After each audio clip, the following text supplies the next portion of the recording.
La situación, digamos, que genera la necesidad hace más de 2 años el comité, junto con otros organismos, el Ministerio Público de la Defensa, en su momento la Comisión de Derechos Humanos de la Cámara de Diputados, hace más de 2 años venimos planteando la necesidad de abordar la emergencia carcelaria tanto en el ámbito del servicio penitenciario como en el ámbito de las comisarías, donde hay una mayor gravedad, la escuchaba la ministra, producto del número de personas que están alojadas y las condiciones, digamos, en las que están alojadas. Y segundo, porque estamos frente a una situación absolutamente irregular, porque las comisarías no son el ámbito donde las personas deben ni siquiera esperar en la parte del proceso, digamos, que ella aludía, que es la prisión preventiva.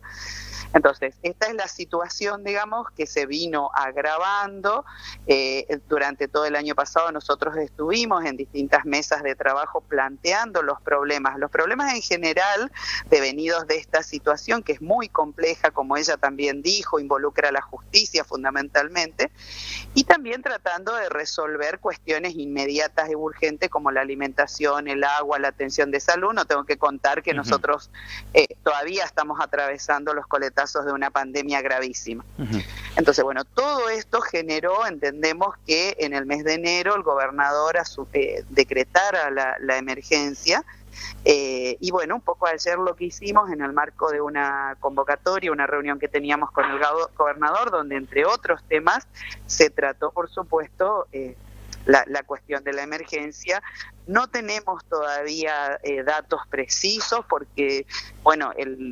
el Ejecutivo tomó la decisión de generar ese plan, de generarlos ellos, y nos dijeron que lo van a hacer, que lo van a poner en común con distintos sectores, y bueno, ahí enterados nos podremos opinar con precisión sobre los detalles, digamos, pero entendemos que contempla la creación de plazas, como dijo la ministra, en el ámbito del servicio penitenciario, y seguramente otras reformas o otras acciones a nivel de la justicia, que al fin y al cabo, como ella bien dice, es quien pone o determina que las personas cumplan en principio la prisión preventiva y obviamente después permanezcan encarcelados, ¿no? A ver, es tan grave la situación y tan invisibilizada, digamos, que realmente cuesta establecer. Tengo que ser sincera, no hemos podido trabajar ordenadamente, por eso también nosotros pedimos este espacio de diálogo. Entendemos que en el marco de la pandemia y de la necesidad de todos los ministerios, fundamentalmente a nivel del Poder Ejecutivo, tienen otras funciones y debieron abocarse en el marco de la pandemia a otras tareas, pero creemos que es necesario sentarnos a dialogar y precisamente hacer esto que menciona usted, poder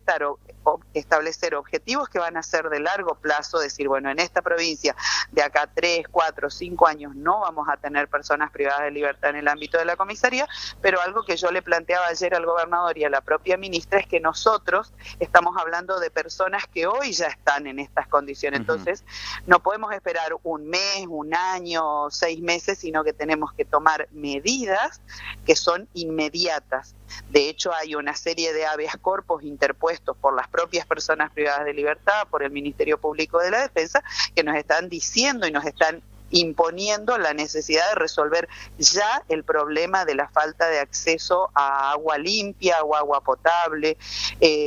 la redistribución o resolver. Ella también hablaba de los métodos alternativos. No podemos tener en espacios confinados 70 personas, imaginémonos en el mes de enero lo que fue esa situación, y ni hablar la situación de salud, que bueno, la verdad que con toda la voluntad por parte del Ministerio de Salud, la subsecretaria de Salud Vittel y el área de salud en contexto de encierro, por suerte se han podido proceder a la vacunación y a la atención de de cuestiones de salud más emergentes, ¿no? Ujú. No, porque imaginemos, si una partecita del aporte de la solución tiene que ver con la construcción de plazas, ahí sabemos que se está tramitando un crédito, ese dinero tiene que venir, no sabemos en qué estado de avance estará, pero aparentemente habría preacordado un crédito. Después se tiene que producir la construcción de esas plazas y se tiene que ir trasladando progresivamente. No es una cuestión de decir, bueno, yo hoy tengo lugar de alojamiento, hay determinadas características que tienen que ver con cómo se hacen los agrupamientos, hay que garantizar que las personas queden medianamente cerca de sus lugares habituales de residencia para no interrumpir el vínculo. La verdad que abordar estas situaciones tiene toda una complejidad con vistas a una solución más o menos definitiva. Así es. Lo que ayer insistimos es que, mientras tanto, igual tenemos que ocuparnos de estas otras cuestiones, ¿no? Y va a requerir del esfuerzo, de la paciencia, de la comprensión y sobre todo de la voluntad de trabajar en conjuntos, que es lo que nosotros le estamos pidiendo al gobernador y a la ministra, es que esto no sea un plan que descontamos que ellos van a poner todos sus esfuerzos y sus conocimientos, pero que si solamente se hace desde un sector, va a quedar corto, ¿sí? La justicia tiene que formar parte y tiene que opinar respecto de esto, los organismos de control como el que yo presido, la defensa, en fin, el Ministerio Público Fiscal tienen que opinar y no solamente opinar, tienen que comprometerse en ese plan de contingencia que se está armando, ¿no? Una de las cuestiones que creo que la mencionó la ministra tiene que ver con los métodos alternativos a la privación de libertad, que fundamentalmente pasan por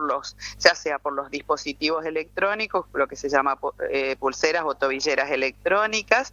que tengo que también decirlo, por lo menos es lo que nosotros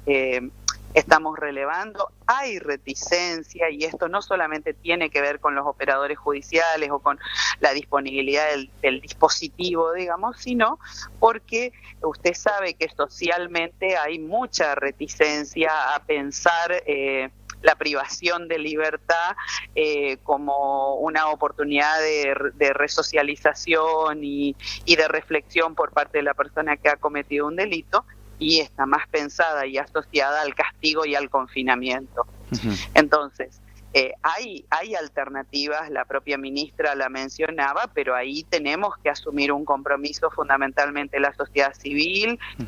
las organizaciones y las instituciones y fundamentalmente la justicia, para echar mano y usar esos dispositivos con todos los controles suficientes, porque eso también hay prejuicios y bueno, se le pone a la persona, nosotros nos enteramos los casos de la persona que